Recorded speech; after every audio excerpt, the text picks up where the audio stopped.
Hola, ¿cómo están? Bienvenidos a Justicia TV Noticias fin de semana. Soy Giovanna Argandoña y los acompañaré en esta jornada informativa desde el canal del Poder Judicial. Vamos ya con los titulares. Copaju emite pronunciamiento sobre la independencia judicial y la separación de poderes en el Perú. Poder Judicial expresa condolencias y solicita investigación por trágico suceso en Trujillo. Y Poder Judicial emitió más de 173.000 medidas de protección en el 2024. Además, Poder Judicial impulsa implementación de la ley para prevenir, sancionar y erradicar la violencia contra las mujeres e integrantes del grupo familiar. Y también conozca la excarceleta de Palacio de Justicia y las historias que alberga. Bien, empezamos con el desarrollo de la información. A continuación, una importante declaración de la Copaju, la Comisión Permanente de la Asociación Privada de Fieles de carácter internacional que promueve la defensa de los derechos económicos, sociales, culturales y ambientales, así como el fortalecimiento de las democracias sólidas y la separación de los poderes públicos. En un pronunciamiento reciente, el Comité Panamericano de Jueces y Juezas, Copaju, expresó su profunda preocupación por las recientes situaciones de presión que amenazan la institucionalidad y la autonomía del Poder Judicial en el Perú. La organización destacó que estas interferencias inapropiadas buscan debilitar la independencia de los jueces, cuyo único objetivo debe ser de garantizar los derechos de los ciudadanos y contribuir a la paz y el bienestar común. De acuerdo a Copaju, la autonomía judicial es un principio fundamental que debe ser protegido para garantizar un sistema judicial imparcial, tal como lo establece la Constitución de Perú, la Convención Americana sobre los Derechos Humanos y el Pacto Internacional de Derechos Civiles y Políticos. En su mensaje, la organización también hace un llamado al respeto de la separación de poderes y la independencia judicial, como pilares fundamentales de cualquier democracia sólida y para asegurar que los jueces puedan desempeñar su trabajo sin presiones externas. Copaju subraya que cualquier intento de cooptación de funciones del Poder Judicial por otros órganos del Estado es una grave intromisión en la administración de justicia y una amenaza para el Estado de Derecho. Finalmente, la organización reiteró su compromiso con la defensa de los derechos fundamentales y con el fortalecimiento de las instituciones democráticas. El documento fue firmado por los miembros de Copaju, quienes reafirmaron su rol como garantes de la justicia y de la paz social.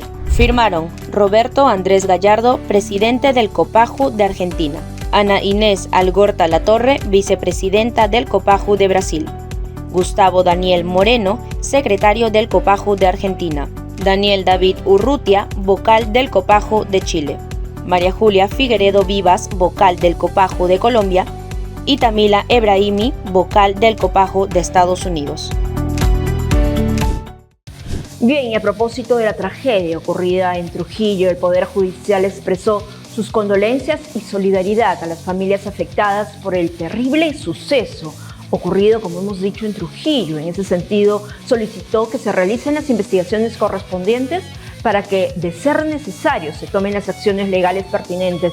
La Fiscalía, por su parte, como se ha informado, ha dispuesto el inicio de una investigación preliminar contra el representante legal del centro comercial involucrado, así como con otras personas que resulten responsables por los delitos de homicidio culposo y lesiones culposas. Veamos. Lo sucedido en la ciudad de Trujillo el último fin de semana conmocionó a un país entero. El trágico hecho hizo que varias instituciones se solidarizaran con las familias afectadas. El Poder Judicial, a través de su cuenta de X, expresó sus condolencias y solidaridad a las familias afectadas. Además, esta institución, que preside la jueza suprema Janet Tello Gilardi, solicitó se realicen las investigaciones pertinentes para actuar cuando corresponda, conforme a ley. A horas de producirse la caída del techo en el patio de comidas del Centro Comercial Real Plaza, que acabó con la vida de 6 personas y dejó heridas a más de 80. La Fiscalía de la Libertad informó que se dispuso a iniciar con las investigaciones para determinar responsabilidades en el lamentable hecho. Ha dispuesto el inicio de investigación preliminar contra el representante legal del Centro Comercial Real Plaza y los que resulten responsables por los delitos de, inicialmente, esto puede variar conforme las investigaciones van fluyendo, de homicidio culposo y lesiones culposas. En conferencia de prensa, además, el presidente de la Junta de Fiscales de la Libertad, Luis Guillermo Bringas, dio a conocer que se acordonó la zona de la tragedia, convertida ahora en la escena del delito. Como parte del proceso, la Fiscalía incautó documentación y se evaluará la responsabilidad de Real Plaza, la municipalidad y los organismos que autorizaron su funcionamiento. Se conoció además que el Ministerio Público solicitó al Colegio de Ingenieros de la Libertad una relación con nombres de peritos en infraestructura para que se sumen a las investigaciones iniciadas.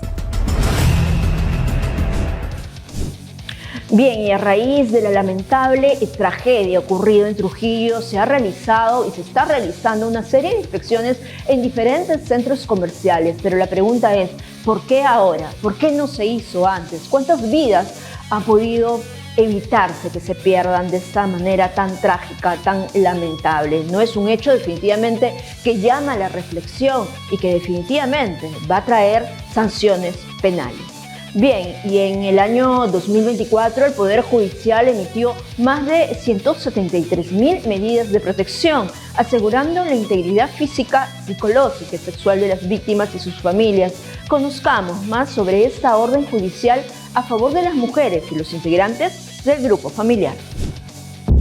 Mujeres violentadas, niños huérfanos en completo abandono tras la muerte de su madre, acoso dentro y fuera del hogar. Son situaciones que vivimos a diario en nuestro país. Es por ello que el Poder Judicial, buscando salvaguardar a las víctimas de violencia, emite medidas de protección para evitar futuros feminicidios, protegiendo de esta manera no solo a la víctima, sino también a su familia. Durante el 2024, el Poder Judicial emitió 173.010 medidas de protección a nivel nacional, siendo Lima Norte el distrito judicial que más medidas de protección emitió. Las medidas de protección son disposiciones judiciales emitidas por un juzgado especializado, mixto o de paz, que aseguran la integridad física, psicológica y sexual de la víctima o de su familia y resguardan sus bienes patrimoniales, permitiéndoles recuperar sus actividades cotidianas. Las medidas de protección, que se emiten de acuerdo a ley en un lapso de 24 horas, sirven para garantizar que ante un hecho de violencia las víctimas puedan contar con herramientas que garanticen su seguridad. Por ejemplo, si se ordena el alejamiento del agresor a la víctima, hay una orden de alejamiento que debe ser garantizada por la Policía Nacional del Perú, que eviten que justamente el agresor se acerque a la víctima, especialmente si acaba de sufrir un hecho de violencia. Entre las medidas de protección más comunes se encuentran el retiro del agresor del domicilio, la prohibición de comunicación con la víctima, la prohibición de posesión y uso de armas de fuego, el inventario de bienes y la orden de alejamiento de la víctima. Los jueces y juezas son quienes emiten estas órdenes judiciales. Además, el Programa Nacional de Implementación de la Ley número 3364 también busca capacitarlos para brindar un servicio de justicia oportuno en estos casos. Un trabajo que también hace el Programa Nacional para la Implementación de la Ley 3364 en colaboración con la Comisión de Justicia de Género y el Programa Presupuestal Orientado a Resultados 2002 es capacitar a todos los jueces y juezas a nivel nacional especializados, mixtos o de paz que tengan la competencia de atender estos casos, de tener las herramientas suficientes para poder dictar estas medidas de manera idónea y adecuada. Las juezas y jueces están capacitados y dispuestos a detener la ola de violencia con herramientas legales que ofrece el sistema de justicia, siempre a favor de la víctima. Y en su compromiso por prevenir, sancionar y erradicar la violencia contra la mujer y los integrantes del grupo familiar, el Poder Judicial aprobó el Plan de Actividades 2025 del Programa Nacional de Implementación de la Ley número 3364 en las 34 Cortes Superiores del país. Veamos. El Consejo Ejecutivo del Poder Judicial aprobó el Plan de Actividades 2025 del Programa Nacional de Implementación de la Ley número 3364, una norma que tiene como objetivo prevenir, sancionar y erradicar la violencia contra las mujeres e integrantes del grupo familiar. El documento establece que la implementación de la Ley 3364 se debe llevar a cabo a nivel nacional, involucrando las 34 Cortes Superiores de Justicia del país. Además, resalta que el programa tiene como propósito desarrollar servicios de acceso a la justicia que sean sensibilizados, oportunos, eficaces y de calidad para mujeres y miembros del grupo familiar víctimas de violencia de género. Para fortalecer la labor en esta área, el documento propone 4 tareas principales. Brindar asistencia técnica y coordinación continua con las comisiones. Mejorar las capacidades de las secretarías técnicas y sus integrantes. Realizar encuentros de comisiones. Actualizar los lineamientos de las comisiones distritales. Este año se proponen 3 acciones claves para cumplir con estos objetivos. Organizar seminarios y conferencias sobre violencia de género en fechas conmemorativas, implementar cursos y conferencias sobre violencia de género para magistrados y magistradas, personal jurisdiccional y administrativo, elaborar material informativo sobre la ley número 3364. Finalmente, se prevé el desarrollo de actividades académicas para juezas y jueces, abordando temas como el hostigamiento sexual en el ámbito laboral, conmemoración por el Día Internacional de la Eliminación de la Violencia contra la Mujer, delitos contra la libertad sexual y violencia de género en línea, con un enfoque sobre su tratamiento según la ley número 3364 y los desafíos asociados a su sanción. Estas acciones están orientadas a eliminar la violencia en todas sus formas, reafirmando el compromiso del Poder Judicial con la protección de las mujeres y los integrantes del grupo familiar.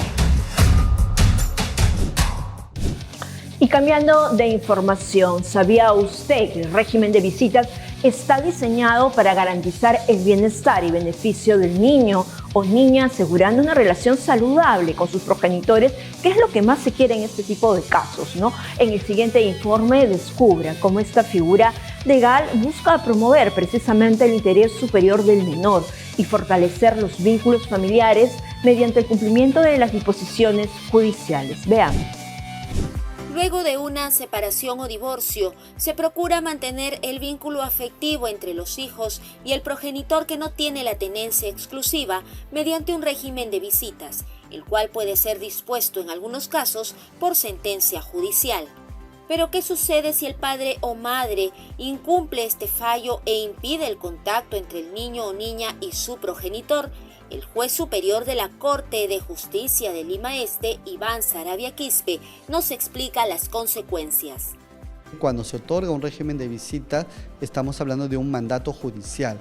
Por lo tanto, incumplir un mandato judicial puede acarrear una investigación bajo el delito de desobediencia y resistencia a la autoridad.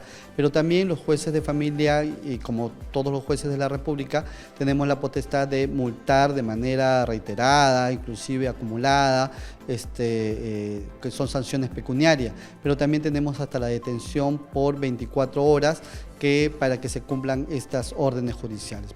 El artículo 181 del Código de los Niños y Adolescentes establece que incumplir una resolución judicial, en este caso el régimen de visitas, puede dar lugar a sanciones o apercibimientos.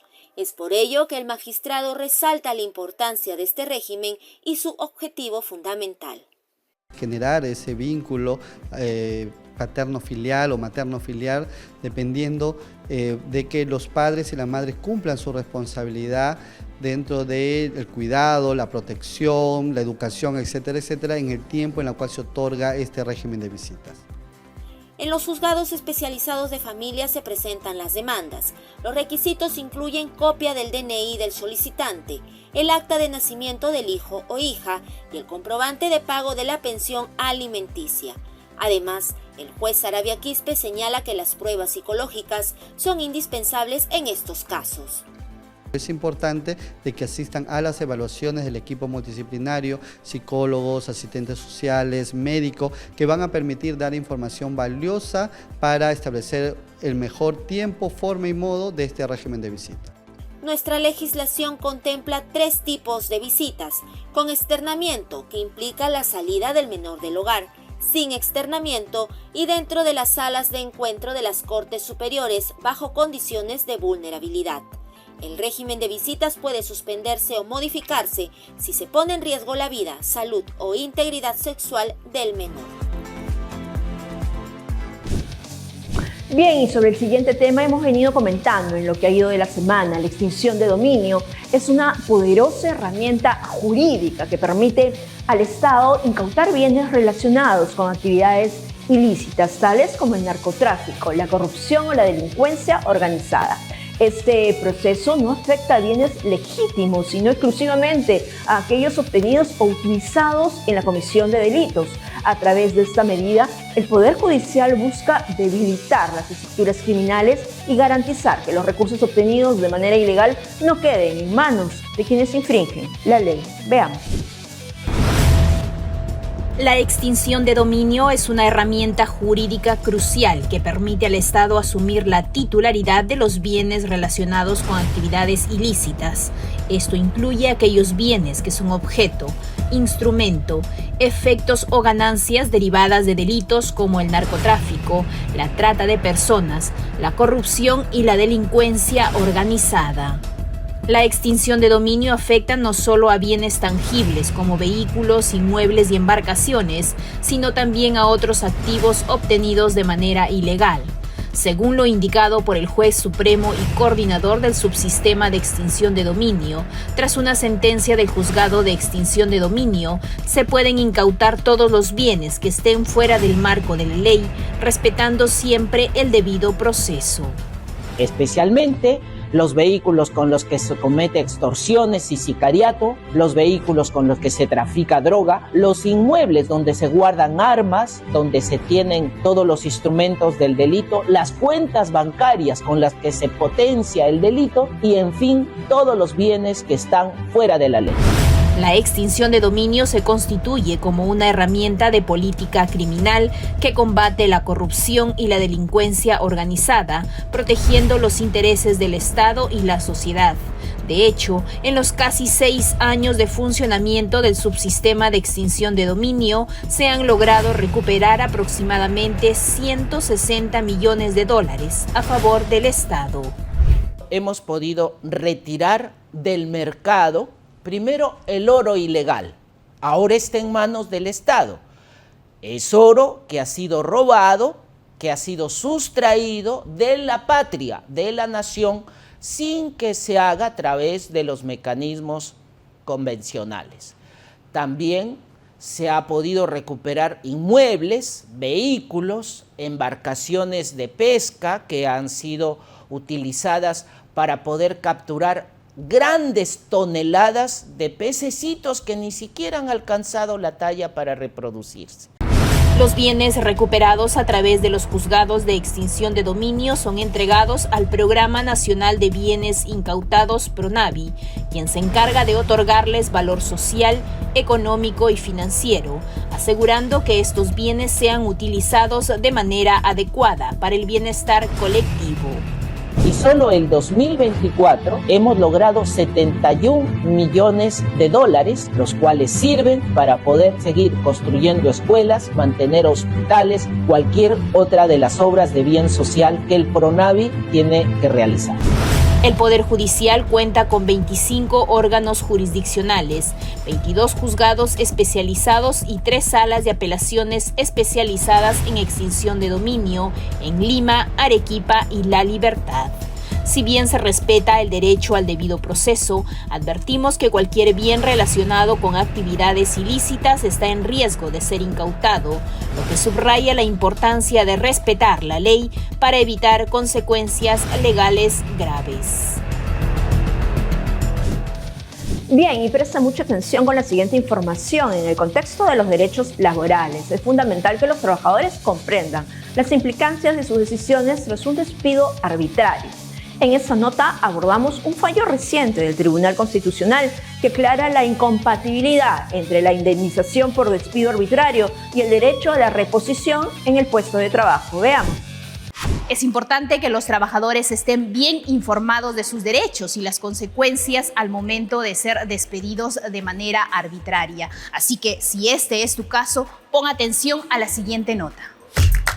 Un fallo reciente aclara la incompatibilidad entre la indemnización y la reincorporación laboral. El Tribunal Constitucional ha reafirmado que aquellos trabajadores que optan por cobrar la indemnización por despido arbitrario renuncian al derecho a la reposición en sus puestos de trabajo. Esta decisión ha generado debate en el ámbito laboral y jurídico, marcando un precedente importante en la interpretación de los derechos laborales en nuestro país. El TC señala que aquellos trabajadores que cobren su indemnización por despido arbitrario no tienen derecho a reposición, pues ello supone la aceptación por parte del trabajador de la protección alternativa brindada por la ley. La empresa consigna y dice, mira, ¿sabes qué? A este trabajador lo he despedido arbitrariamente, estoy consignando su liquidación por despido arbitrario. Entonces, el trabajador, por ejemplo, va y lo cobra y nunca lo devuelve. Y después voy y demando reposición. El Tribunal Constitucional y también las casaciones señalan, no puedes hacer. Esa demanda sería de reposición, sería improcedente porque tú ya cobraste tu despido, tu indemnización por despido arbitrario. El artículo 34 del Decreto Legislativo número 728, Ley de Productividad y Competitividad Laboral, establece que el trabajador despedido de manera arbitraria tiene dos opciones: solicitar su reincorporación si considera que el despido fue injustificado y atenta contra sus derechos fundamentales. 2. Aceptar la indemnización por despido arbitrario, la cual es equivalente a un número determinado de sueldos en función del tiempo de servicio. Este artículo señala que estos dos derechos son excluyentes entre sí, es decir, si un trabajador acepta el pago de la indemnización, está reconociendo implícitamente la validez del despido y renunciando a la posibilidad de ser reincorporado. Si se le abona o si se le consigna una indemnización por despido arbitrario, lo que se aconseja es que no lo cobre o en todo caso sea devuelto a la empresa, pues, ¿no? A través de algún documento que acredite que lo estoy devolviendo. Y además, bueno, señalar que tienen 30 días en caso de despido arbitrario para poder accionar, ¿no? La jueza de la Corte Superior de Lima Norte, Andrea Córdoba Escobar, agregó, sin embargo, que sí existe una indemnización por daños y perjuicios por el despido, que sí se puede reclamar con la reposición. Aquellos empleados despedidos arbitrariamente deben decidir con cautela qué acción tomar. Si optan por la indemnización, deben tener en cuenta que perderán el derecho a la reincorporación.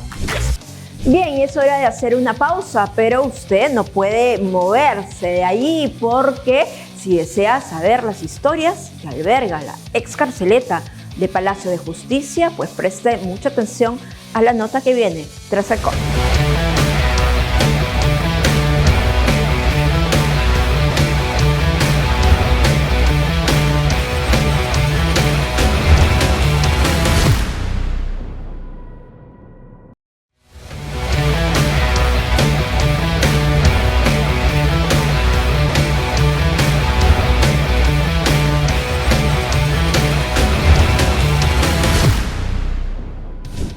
Gracias por seguir acompañándonos en Justicia TV Noticias fin de semana. Ahora conozca un poco más de lo que era la carceleta de Palacio de Justicia, recinto transitorio donde llegaban centenares de reclusos antes de ser enviados a centros penitenciarios, y que ahora es el centro de interpretación histórica de la carceleta en el Palacio Nacional de Justicia. Veamos.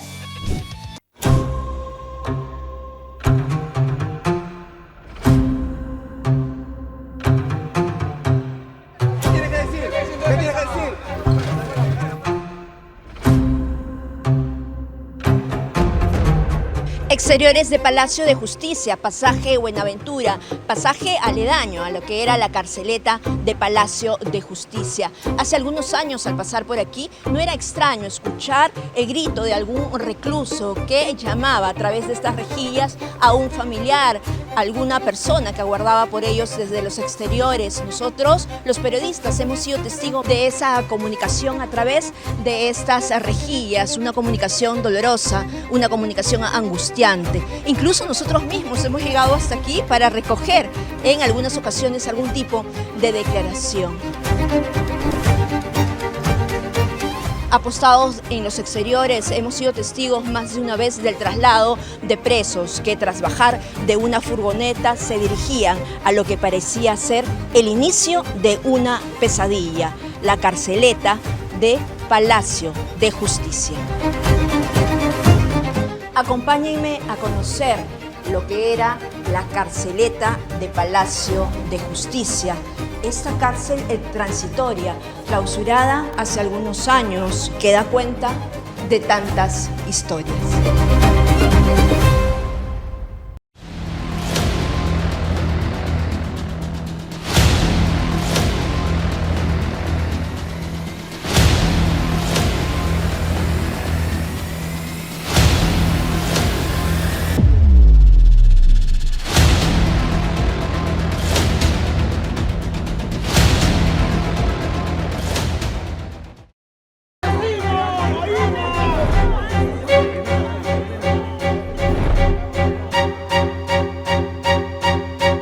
¿Qué significaba cruzar esta reja?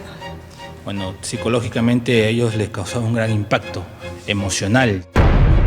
Un ingreso al infierno, porque adentro, si eres primario, eras carne como para los leones. Si tenías un buen zapato, te lo robaban dentro de la carceleta. Todos eran recluidos acá, desde el más bueno hasta el más cruel. ¿Cuántos ambientes, doctor, aquí? Un aproximado de 10 ambientes. Hubieron motines, 2 motines acá en la carceleta de Palacio, uno en el año 84 y el último en el 90. Motines que las personas en su momento tenían las armas para tener este hecho que en el ambiente de acá podemos ver las armas con que ellos originaban los motines, ¿no? También tomaban rehenes. En el momento que tenían ellos la cólera, la impotencia de no poder salir, hacían estos hechos. Ahora, ellos se las ingeniaban al parecer por ingresar armas blancas. Sí, así es, ¿no? O bien ellos, o bien les traían a ellos, ¿no? Cuando sus familiares, conocidos, ¿no? Y tomaban preso a esto, ¿no? A las personas como rehenes, como podemos ver acá, los cuchillos, incluso hasta escopetas, porque también tomaban como prisioneros también a los policías en ese momento.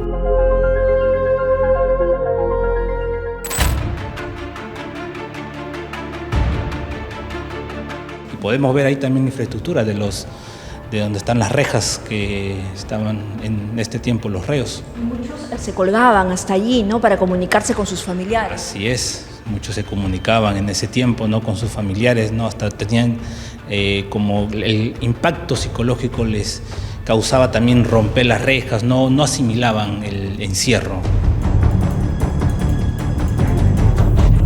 Las paredes guardan historia de cada reo que estuvo aquí en su momento, ¿no? En esos años. Podemos ver en los efectivos policiales, ¿no? Los familiares también de los otros reos que preocupados por el hecho que estaba pasando, ¿no? De repente era una persona que era parte del motín, pero no tenía nada que ver, se tomaban como prisioneros a ellos y de repente en su momento no, los familiares de esas personas pensaban que le iba a pasar algo a sus familiares. Las paredes podemos observar que dan cuenta de lo que sentían en ese momento, ¿no? Aunque en su peor pesadilla nunca perdían la fe, al parecer. Es algo, ¿no? Como se dice, irónico, ¿no? Estas palabras que ellos grababan en las paredes, como bien lo puede mencionar. Ahí tenemos Cristo vive, amén. Algo psicológico también por parte de ellos. Coincidieron terroristas, narcotraficantes, secuestradores. Extranjeros de 500 nacionalidades también han estado acá, diferentes nacionalidades. Hay así diferentes reos, ¿no? De diferentes delitos que cometieron en su momento, en esos años. Mira, el aforo máximo eran de 300, ¿no? Pero excedía esto, ¿no? Albergando casi 500 reos. ¿Cuántos ingresaban por día? Por día ingresaban alrededor de 30, 25, ¿no? Y se trataban de agrupar en los espacios acá en la carceleta. Usaban las frazadas como camas, por ejemplo, podemos reflejar en sus rostros también las fracciones emocionales que sentían ellos cuando ya estaban dentro de las carceletas.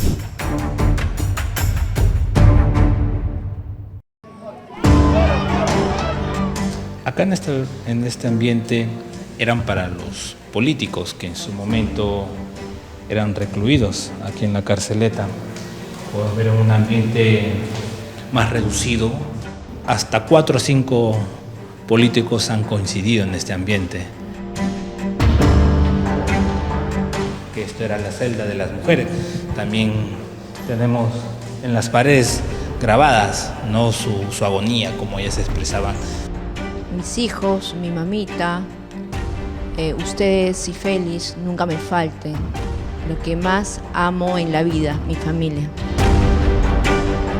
No pensaron en la familia, cometieron los diferentes delitos y ahí podemos expresar, ¿no?, cómo ellas manifestaban ese arrepentimiento después de haber cometido los actos de delitos.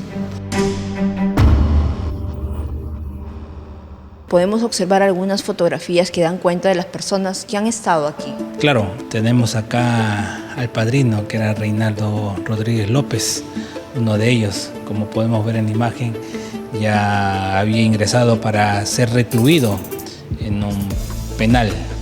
Ahí lo vemos con los efectivos policiales bajando de las escaleras de acá de la carceleta de Palacio. ¿Qué tiene que decir? ¿Qué tiene que decir, Gerald? ¡Gerald! Sí.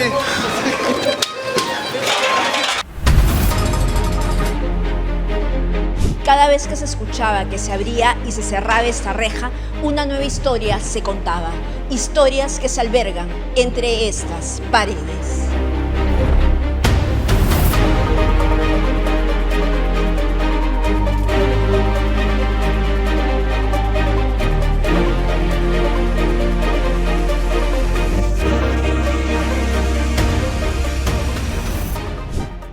Bien amigos, llegamos al final del programa. Ha sido realmente un placer haberlos acompañado. Gracias por estar en la programación de Justicia TV. Recuerde que estamos en los canales 151 de Movistar TV, 21 de Claro y 25.3 de Belsy Cable, así como en las redes sociales del Poder Judicial.